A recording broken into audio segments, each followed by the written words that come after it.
से मुतासरा इलाके डोगरे की जानिब बढ़ रहे हैं। कुछ समाजी कारकुन हमारे साथ हैं जो उनके लिए इमदादी सामान लेकर जा रहे हैं। और अगर हम इस वैली की बात करें तो आप हैदराबाद से जब अंदर की तरफ मुड़ते हैं तो एक तरफ दरियाए बाशे है, एक तरफ दरियाए बरालदू है, और इन दोनों दरियाओं के बीच में से रास्ता निकलता है और उसके बाद एक तंग रोड का आगाज़ होता है। और इस तंग रोड से चलना बहुत ज़्यादा मुश्किल है। मतलब मुश्किल इतनी जगह है कि यहाँ से एक गाड़ी गुजरे और नीचे गहरी खाई है और सामने कच्चा और बल खाती सड़क आपको मिल जाती है। अगर आप ड्राइविंग में महारत रखते हैं तभी आप यहाँ से गाड़ी चला सकते हैं। जिस तरह अभी अवैस साहब बहुत माहिर ड्राइवर हैं और टूरिज़म का काम करते हैं, तो इनका आना जाना इस इलाके की तरफ लगा रहता है। मजमूई तौर पर यहाँ के जो लोग हैं उनकी मुश्किलात का इदराक करना यकीनन बहुत मुश्किल है। किन मुश्किल हालात में वो ट्रैवल करते हैं, योमिया की बुनियाद पर उन्हें यहाँ से गुजरना पड़ता है, क्योंकि दूसरा रोड काफ़ी लंबा पड़ता है उनके लिए। इस रोड से गुजरने की सूरत में यहाँ से एक तरफ दरियाए बाशे है, एक तरफ दरियाए बरालदू है और बीच में ये तंग रोड, और इसको हम पॉली ट्रैक भी कह सकते हैं, बहुत तंग रोड है। और गो की रोड के अतराफ़ में जो पुश्ते लगाए गए हैं वो कदरे मुनासिब लग रहे हैं, लेकिन रोड इतनी बड़ी नहीं है कि यहाँ से 2 गाड़ियाँ क्रॉस हो सकें। तो मरीज़ों का, मुसाफिरों का, और इस वक्त चूँकि वहाँ पर सैलाबी सूरत हाल है डोगरों में, तो उन लोगों का यहाँ से गुजरना बहुत ज़्यादा मुश्किल हो जाता है।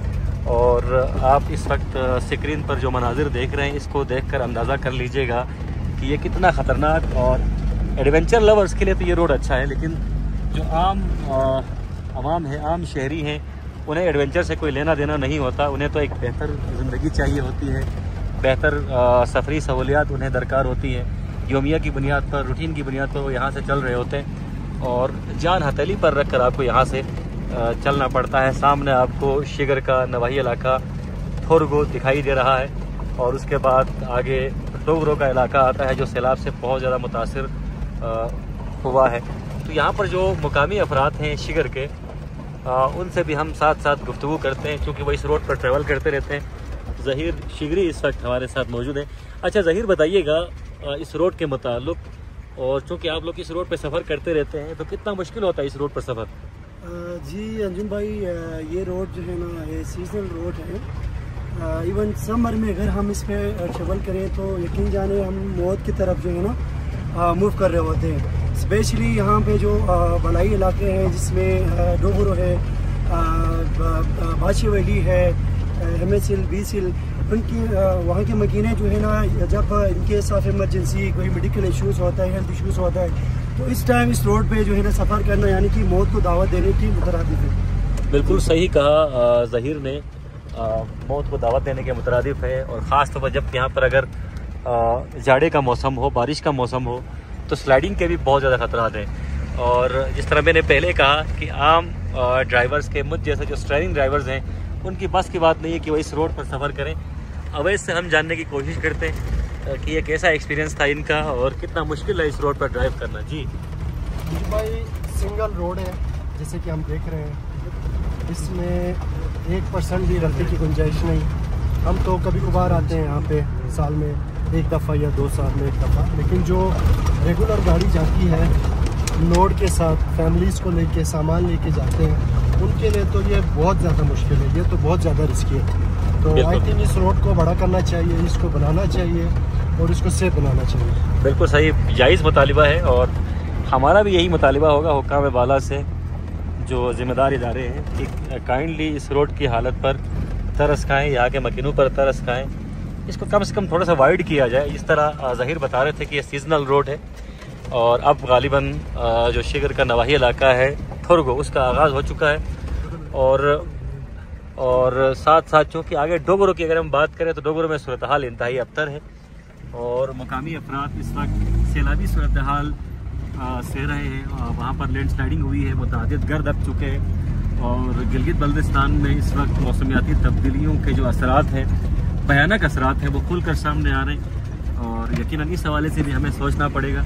इस वक्त हम जा रहे हैं इमदादी सामान। दोस्तों, अगर हम डोगरों की बात करें तो वहाँ पर सूरत हाल इंतहाई नाजुक है। सैलाबी रेले ने तबाह कर दिया इलाके को और मुतअद्दिद घर भी ज़ेर आब आ चुके हैं। ऐसे में समाजी खदमतगारों की बड़ी जिम्मेदारियाँ होती हैं कि वो सामने आए और मुसीबत ज़्यादा लोगों के काम आए।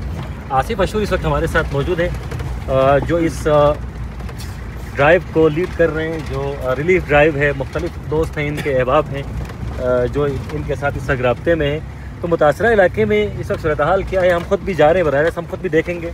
आप इससे पहले भी आए थे और रिलीफ का सामान लेकर आए थे, किन किन चीज़ों की ज़रूरत है और लोग कैसे इनकी मदद कर सकते हैं? अंजुम भाई थैंक यू, आप हमारे साथ आए। इलाके की बात करें तो वहाँ पे सबसे बड़ा इशू है पीने के पानी, साफ़ पानी नहीं है, वही दरिया वाले जो मड वाले पानी वो लोग यूज़ कर रहे हैं। दूसरा सबसे बड़ा मसला ये है कि वहाँ पे खाने पीने की चीज़ें नहीं है लोगों के पास। टोटल गाँव में 30 लोग इफेक्ट हुए हैं, सैलाब के जद में आए हैं, बट उसमें से 16 बंदों की मुकम्मल घर तबाह हुए हैं। फाइनेंशियल भी बहुत ज़्यादा वीक है लोग इस गाँव में।